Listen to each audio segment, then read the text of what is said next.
बिस्मिल्लाहिर्रहमानिर्रहीम। अस्सलाम वालेकुम 10th क्लास। कैसे हैं स्टूडेंट्स? मैं उम्मीद करती हूँ आप लोग अच्छे से अपना काम कर रहे होंगे। ठीक है बेटे, हम अगला बंद उसकी तशरीह करते हैं। हम नज़म पढ़ रहे थे मैदान करबला में गर्मी की शिद्दत। जी अगला बंद है। शेर उठते थे ना धूप के मारे खुचार से, आहू ना मुँह निकालते थे सब्ज़ा ज़ार से, आईना था मुकद्दर गुबार से, गर्दों को तप चढ़ी थी ज़मीन के बुखार से, गर्मी से मुस्तरिब था ज़माना ज़मीन पर, बुन जाता था जो गिरता था दाना ज़मीन पर। गर्मी की शिद्दत अमीर उनीस बताते हैं कि मैदान करबला में गर्मी की शिद्दत किस हद तक थी कि जो शेर थे वो धूप के मारे अपनी गारों से नहीं निकलते थे, अपने खुचार से नहीं निकलते थे। हिरन जो है वो ना मुँह निकालते थे सब्ज़ाज़ार से, ज़रा भी वो बाहिर नहीं होते थे। इस कदर लोग वहाँ लोगों का इम्तिहान था, नबी की उम्मत का वहाँ इम्तिहान था, नबी के नवासों का इम्तिहान था। वो अपने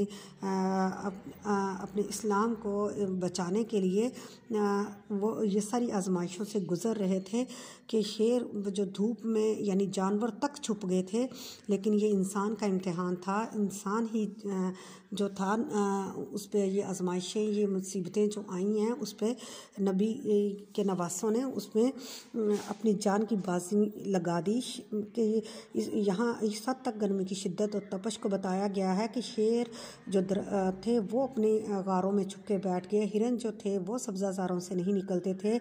सूरज जो था वो भी गुबार की तरह हुआ रोशन था और फूला हुआ था कि और गर्दों जो थी आसमान की जो तप चढ़ी हुई थी, यानी आसमान के जो आसमान पे वो स्याही माइल चढ़ होती है, स्याही माइल बादल जो थे वो इस कदर थे कि जैसे ज़मीन को बुखार हो गया हो।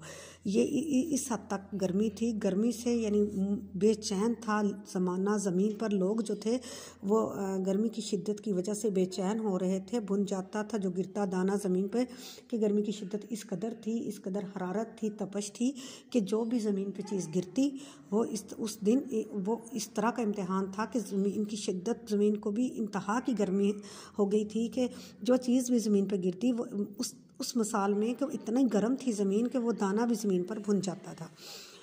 अगला है गर्दाब पर था शोलाए जवाला का गुमा, अंगारे थे जनाब तो पानी शररफशां, मुँह से निकल पड़ी थी हर एक मौज की ज़ुबां, तय पर थे सब नहंग मगर थी लबों पे जहाँ, पानी था आग गर्मी रोज़े हिसाब थी, माही जो सीखे मौज तक आई कबाब थी।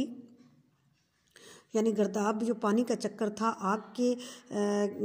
आग इस तरह थी कि जैसे गेंद, जैसे घूमने वाली गेंद जो है वो घूमने वाला शोला बना हो, इस तरह आग पानी के गिर्द अपनी जो है तपश जो है वो इस तरह बखेर रही थी। अंगारे थे हबाब तो पानी शररफशां, अंगारे जो चंगारियाँ थीं अगर वो बुलबुले की तरह थी तो पानी जो था वो आग लगाता हुआ था, खोलता हुआ पानी था।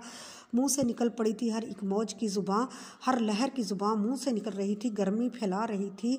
तो हर तरफ जो पानी की गहराई थी उसमें वो भी इस तरह मगरमच्छ उसमें मरने के करीब हो गए थे कि उनके खोलते हुए पानी के अंदर जो जानवर थे वो भी मरने के करीब हो चुके थे, उनकी लबों पे जान आ गई थी। पानी था कि आग गर्मी रोज़े हिसाब थी। पानी ऐसे था, खोलता हुआ पानी, आपको पहले भी बताया, इस तरह दरिया फ़रात का पानी भी ऐसे खोल रहा था कि जैसे गर्मी रोज़े हिसाब थी कि जैसे रोज़े महशर भी इसी तरह गर्मी होगी। वो बेहिसाब गर्मी थी कि माही जो मछली है वो इस तरह थी कि अगर वो लहर से ऊपर आ गई तो वो समझें कि जैसे भुना हुआ कबाब होता है, सीख पे कबाब होता है, वो उसी की मानद हो जाएगी। ये नज़म ली गई थी कुलियाते मीर उनीस से। तो बेटे आज हमारी ये जो है नज़म मुकम्मल हुई। आपने इसको जो है शरह सरमाया से इसको अच्छे से याद करना। अगर मुझे जो मैंने आपको बताया अगर इसकी समझ हो, अपने लफ्ज़ों की शक्ल दे सको तो आप ज़्यादा बेहतर है। आप खुद से तशरीह कर लें या फिर आप शरह सरमाया से इसको याद कर लें। ठीक है, ओके, अल्लाह हाफिज़।